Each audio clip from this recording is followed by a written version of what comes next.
abritait des plantes. C'était en 1850 à peu près. Les plantes du jardin du Louvre, on les rentrait ici pendant les hivers. C'était tout simplement ça. Donc ça, c'était l'orangerie. Et ensuite, quand les peintures de Monet sont arrivées ici, en 1927, juste après sa mort, donc, l'orangerie est devenue musée de l'orangerie. Oui, là c'est la nuit, en effet. Et donc ça, Claude Monet a bien expliqué que, oui, c'est toujours la même montre, c'est toujours le même bassin, mais ce qui change, c'est les moments de la journée. S'il vous plaît, tous, regardez à l'opposé là-bas. Vous avez sur votre droite l'eau.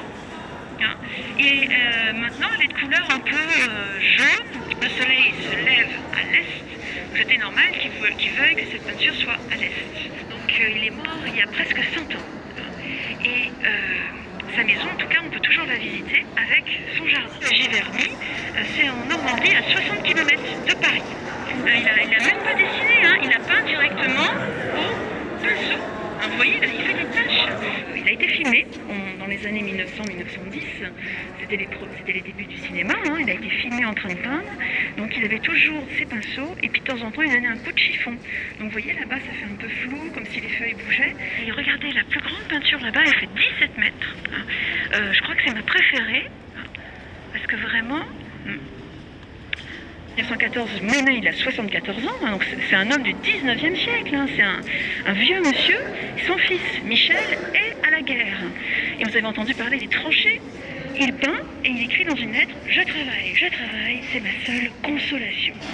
Donc je suis sûre qu'il lutte pour croire encore en la beauté, pour croire encore en la peinture, malgré l'horreur de la réalité. Hein. Et en 1918, vous savez ce qui se passe ? C'est la fin de la guerre, et il dit, eh ben voilà, je voudrais offrir mes peintures à la France, pour fêter la victoire, pour fêter la paix retrouvée.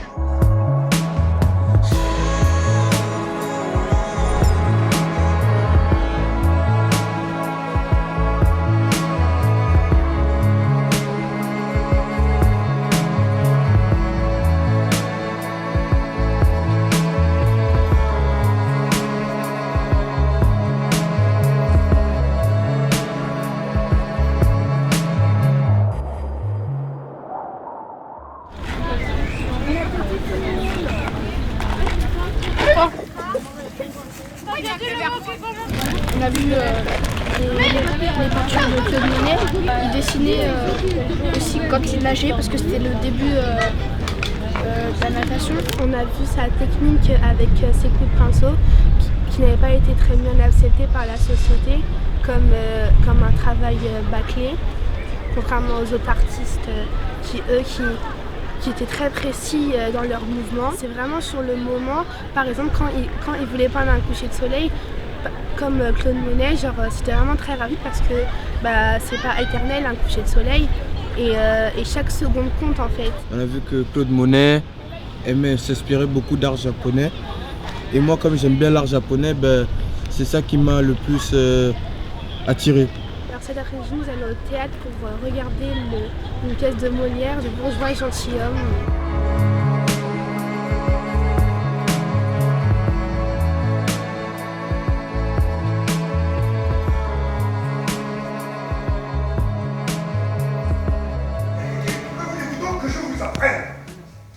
Apprenez-moi l'orthographe. Oh, que j'ai perdu de temps. Oh, ignorante. Regarde, tu allonges les lèvres. Tu vois, je fais la moule. Je veux que vos gens soient gentilshommes et je veux faire de ma fille une marquise. Voilà. C'était drôle, les costumes étaient plutôt bien faits. Il y a eu beaucoup d'histoires d'amour dans ce spectacle. Sa fille était un petit peu disputée avec un garçon, mais ils se sont remis. Et le garçon voulait épouser la fille, mais le monsieur n'était pas trop d'accord. Je veux que vous vous mariez, je suis votre père. Je connais bien. Comment voulez-vous donner votre main à monsieur? Non,